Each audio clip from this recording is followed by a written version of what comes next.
And that album sort of revitalized the blues in the 80s, because it unlike the 60s and 70s, when particularly the early part of the 70s, and the blues backgrounds were very, very dominant, but they sort of fallen away for various reasons. And I think he was one of these blokes that really started to bring it all back to the fore again. I would agree with you. If it was a straight-up guitar player category, he would have probably won a round or two. But not a lot of people will consider him a frontman because they consider him more of a guitar player. But he was the frontman of his group. Hey, Uncle Shady, where are they going? Hey, you, get back here. The John Lebang Show will be right back. Check out the new book from Derek Shelmerdine, Rock'n'Roll Unravelled.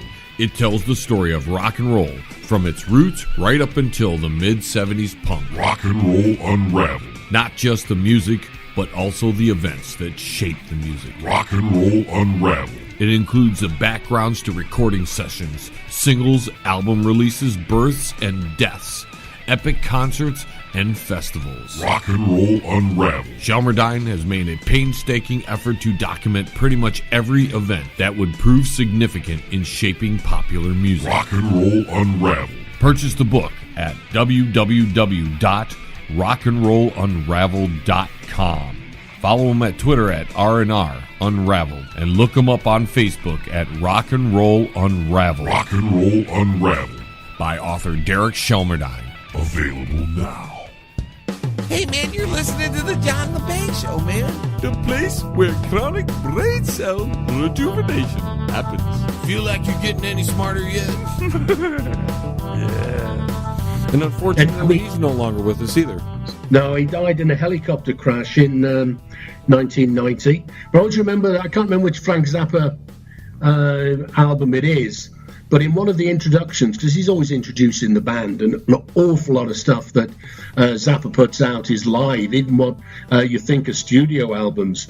And in one of them, he's introducing the band, and he says, "This is Stevie Ray Vaughan. He's a guitarist, and he does all the complicated bits." Which I think is quite a compliment coming from Frank Zappa, who I think is quite an accomplished guitarist himself, personally. Oh, definitely. And that was a nice segue, Derek. Because Frank Zappa's our next guy. That's exactly it. Yes, sir. And I mean, you very rarely see him in any frontman polls. But if you imagine, I mean, talk about frontman. I mean, I remember being at Zappa concerts, and he actually conducts the band in some of the trickier numbers. Now, if that isn't a frontman, I don't know what is really. And I think you would have stood a little bit better chance if you didn't go up against David Bowie.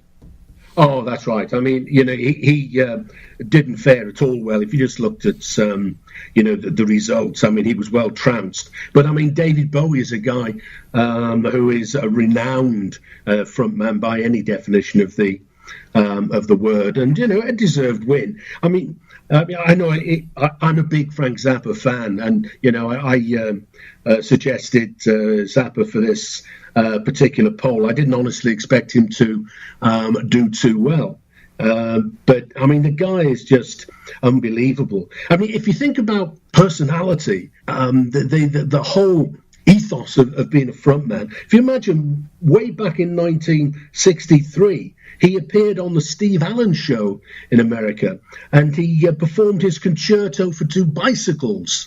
And what that consisted of on stage was him and two bicycles, and then he would play them with sticks and bows, spin the wheels, and it was really quite an awesome sight to behold. And it's that particular show is easily found on the internet, and if you're even the remotest bit interested in Zappa, it is well worth watching. And I remember at one point Steve Allen asks Frank Zappa how long he's been playing the bicycle, and Zappa deadpan says 2 weeks.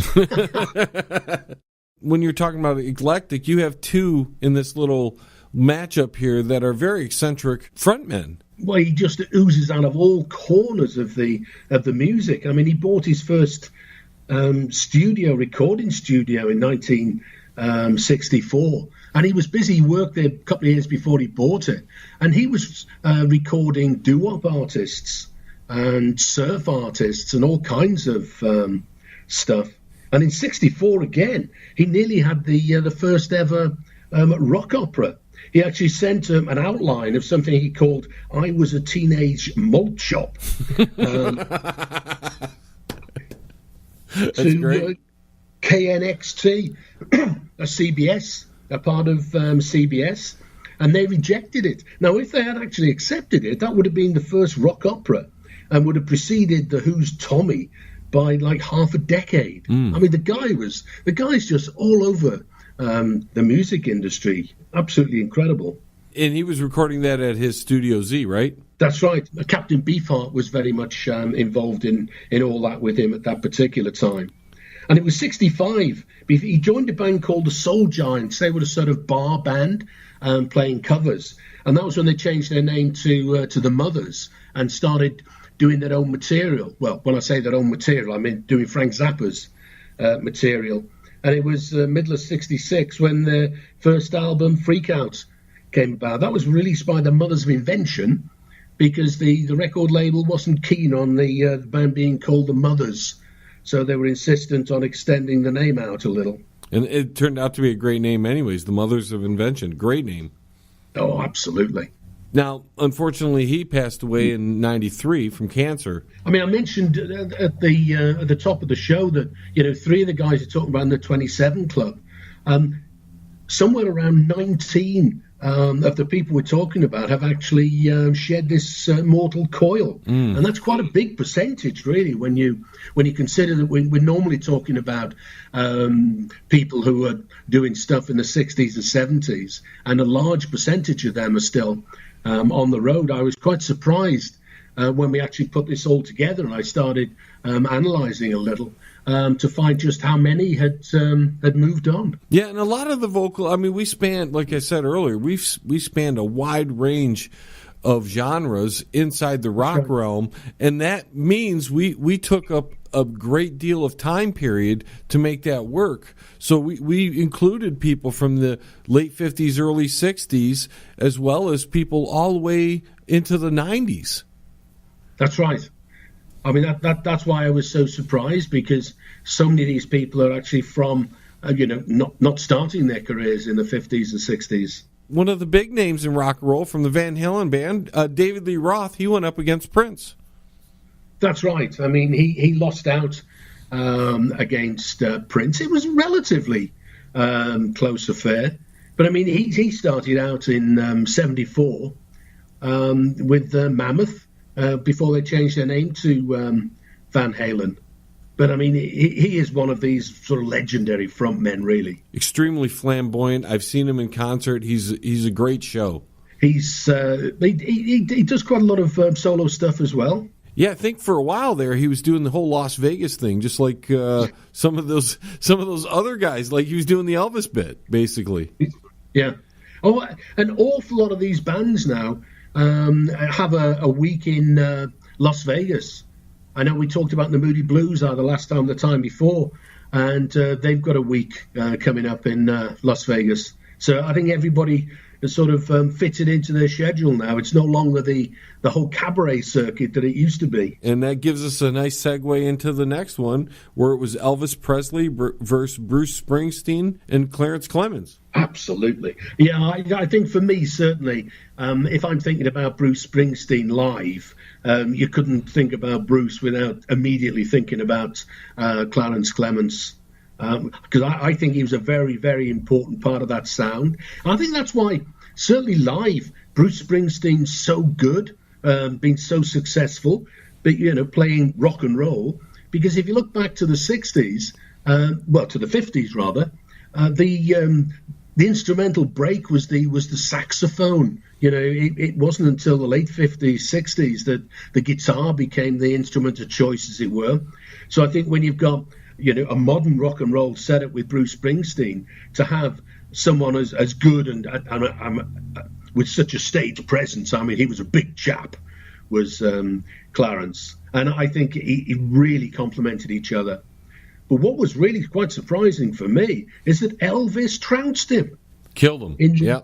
absolutely trounced him. Springsteen and Clemens only got 30% of the vote. That's pretty decisive. One of the biggest one. That was the same sort of differential as there was between Bowie and Zappa. Now, as you say, going up against Prince, going up against Bowie, your chances of winning in this sort of poll are not good. But I mean, he's been around. Springsteen's been around since the mid '60s. He was in a band called the Castiles. Joined them in mid-65 as lead guitarist. And it wasn't until about 71 that he was playing with a band that became the E Street band. Well, they were billed as a Bruce Springsteen band. And like an awful lot of others, like Velvet Underground, it was a college gig in New Jersey. And I do love it. At the bottom it says free entry, and it gives the rain date. And we don't have that in the UK, this rain check concept. But I mean, it's such a good idea. What I love, at the end of the poster, it says, no dope, no booze. Was that a Bruce Springsteen thing, or was that just the school thing? No, that was the college. That was the college poster. It was, I forget, but the gig itself. I mean, it was probably the end of 10th of July. That would be the end of term, end of the year kind of thing, or maybe the beginning of a year. But no, that was the students' union or whoever put the gig on. No dope, no booze. And it just took a couple years after that he put his first album out. That's right. Beginning of '73. Greetings from Asbury Park, New Jersey.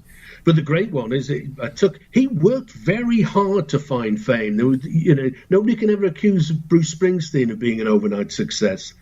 But it was the middle of '74 when he was playing this particular gig, and John Landau was there, and he wrote a review in the local paper afterwards, and that was when John Landau famously said, "I have seen rock and roll future, and that future is Bruce Springsteen." Sort of summer of '75 with his third album, Born to Run, that he broke through, and he brought that tour to the UK. He was getting massive hype. The posters the tour started in London, and the posters said that the world is now ready for Bruce Springsteen, and he was being billed as the new Dylan. Hard to imagine it now, but the reviews he got in that early European tour, particularly those London concerts when he came over in '75, they were very mixed. I mean, it was sold out.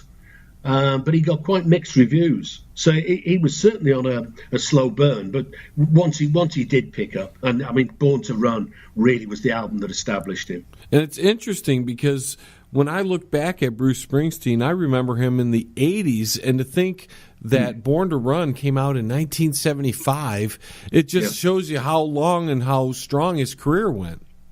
Absolutely. I mean, he of all of the artists we talk about, I mean, he's one of the really consistent ones, and he just goes from strength to strength. I mean, Clarence sadly died back in 2011, but Bruce Springsteen's, well, he's not so much on tour, he's doing Springsteen on Broadway, a one-man show, and I think that just shows. And he did the first run of 2 or 3 weeks, and that was successful, so he got extended and extended. And, looking at a couple of reviews, people like Rolling Stone magazine, he gets phenomenal reviews for this show. And it's just him there with his guitar harmonica, sings a few songs, tells a few stories. And this still goes on till December 15th. So people still have a chance to see it. Well, yeah, as you say, it runs through to December. And that's at the Walter Kerr Theatre in New York. But I was reading yesterday, in fact, it's now been announced that Netflix is actually going to stream it on their streaming service, starting when that finishes at the Walter Kerr on the 15th of December. So there'll be a chance to see this Springsteen on Broadway if you're a Netflix fan. So that's after he's retired the live show. They're going to put it on as a continuation. That's great. The people who weren't in New York will get a chance to see it. Absolutely. No, I think that's great news. And he was a former lead guitar player, but our next guy is the lead guitar player himself, and Mr. Chuck Berry. Oh, absolutely. One of the greatest frontmen of all time. Oh, without a shadow of a doubt. I mean, if you look at all his catalogue